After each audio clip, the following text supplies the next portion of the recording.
자, 여러분 반갑습니다. 안녕히 주무셨습니까? 오늘은 화요일 아침입니다. 말씀 묵상 시간을 통해서 오늘도 또 야곱의 이야기와 함께하는 재밌고 즐겁고 또 은혜로운 시간이 되기를 바랍니다. 이제 말씀을 같이 읽고 우리가 은혜를 나눌 텐데요. 오늘 하나님이 주시는 말씀은 창세기 25장 27절에서 34절의 말씀입니다. 제가 읽겠습니다. 그 아이들이 장성함에 에사는 익숙한 사냥꾼이었으므로 들 사람이 되고 야곱은 조용한 사람이었으므로 장막에 거주하니 이삭은 에서가 사냥한 고기를 좋아하므로 그를 사랑하고 리브가는 야곱을 사랑하였더라. 야곱이 죽을 쑤었더니 에서가 들에서 돌아와서 심히 피곤하여 야곱에게 이르되 내가 피곤하니 그 붉은 것을 내가 먹게 하라 한지라.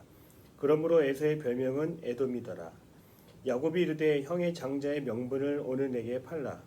에서가 이르되 내가 죽게 되었으니 이 장자의 명분이 내게 무엇이 유익하리요. 야곱이 이르되 오늘 내게 맹세하라. 에서가 맹세하고 장자의 명분을 야곱에게 판지라. 야곱이 떡과 팥죽을 에서에게 주매 에서가 먹으며 마시고 일어나 갔으니 에서가 장자의 명분을 가볍게 여김이었더라. 아멘. 반갑습니다. 여러분 혹시 배달 어플 많이 사용하고 계십니까? 저도 식사할 때 급할 때 배달 어플, 특별히 이제 배달의 민족 이런 어플 통해서 음식을 주문하고 먹곤 합니다. 그럼 배달의 오토바이들이 이렇게 지나갈 때 보니까 그 오토바이 이런 글씨가 써 있는 것을 제가 보았습니다. 공복주의 이렇게 써 있는 거예요. 재밌는 표현이라고 생각합니다. 공복은 배 속이 비어 있는 굶주린 상태를 말하죠. 저는 근데 이 공복주의라고 하는 단어를 보면서 우리 몸에 가장 민감할 때가 바로 공복 상태라고 하는 것을 한번 생각해 보았습니다. 허기진 상태에서 음식을 급하게 먹으면 체할 수 있고요. 소화가 쉽지 않습니다. 이처럼 우리의 신앙생활을 한 번 더 생각해 본다면 이러한 공복 상태가 너무나 중요하게 여겨지는데요. 우리가 영적으로 굶주림과 허기진 그런 상태에 있을 때 저는 그때가 매우 중요하고 또 위험한 순간도 찾아올 수 있다라고 생각을 합니다. 성경을 보면 창세기에 아담과 하와의 이야기가 나옵니다. 그들은 영적으로 허기지고 영적인 굶주림에 있을 때 보암직하고 먹음직하고 탐스럽기까지 한 그런 열매를 먹게 됩니다. 바로 선악과의 열매를 먹게 되는 거예요. 하나님이 먹지 말라고 하신 그 열매가 있었지만 그들은 영적인 허기짐에 그것에 손을 대기 시작한 것입니다. 오늘 성경에 보면 에서와 야곱은 공복 상태, 그런 상태에서 시험을 당하게 됩니다. 어떤 일들이 있었을까요? 에서는 성경의 말씀처럼 27절에 나오는데요. 그는 사냥꾼이었고요. 활동량이 많은 사람이었습니다. 한번 사냥을 나가면 그냥 돌아오지 않고 짐승을 잡을 때까지 열심히 사냥을 하는 그런 짐승남, 육식남이었던 것 같습니다. 그가 사냥을 하고 돌아온 날 너무나 피곤했다라고 성경은 기록하고 있습니다. 그때 집에 올 때 야곱이 집에서 팥죽을 만들고 있었는데요. 허기진 상태에서 에서는 야곱의 팥죽을 먹기 위해서 야곱의 제안을 받게 됩니다. 형이 가지고 있는 장자권을 나에게 주면 내가 이 맛있게 만든 팥죽을 형에게 줄게. 이렇게 이야기를 했다는 것이죠. 또한 에서는 육신의 피로가 주는 허기에 눈이 멀어서 하나님이 주시는 축복을 가볍게 여겼고요. 야곱은 영적인 허영과 야망이 주는 그 허기에 눈이 멀어서 하나님이 주신 축복을 아주 가볍게 여겼습니다. 이런 육신의 허기와 영적인 허기를 채우지 못할 때 한 가정 안에서 비극이 일어나게 됩니다. 여러분 그래서 공복을 주의하기 바랍니다.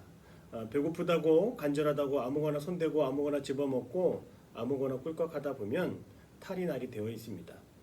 우리는 철저하게 하나님이 기뻐하는 일이 무엇인지 내 만족보다 내 갈급함보다 먼저는 하나님께 무엇이 중요한지 묻고 또 선택하며 결정할 수 있는 그런 지혜가 있어야 될 것입니다. 그 공복감을 어떻게 우리가 극복할 수 있을까요? 저는 예수님의 모습에서 그 해결책을 하나 찾을 수가 있었습니다.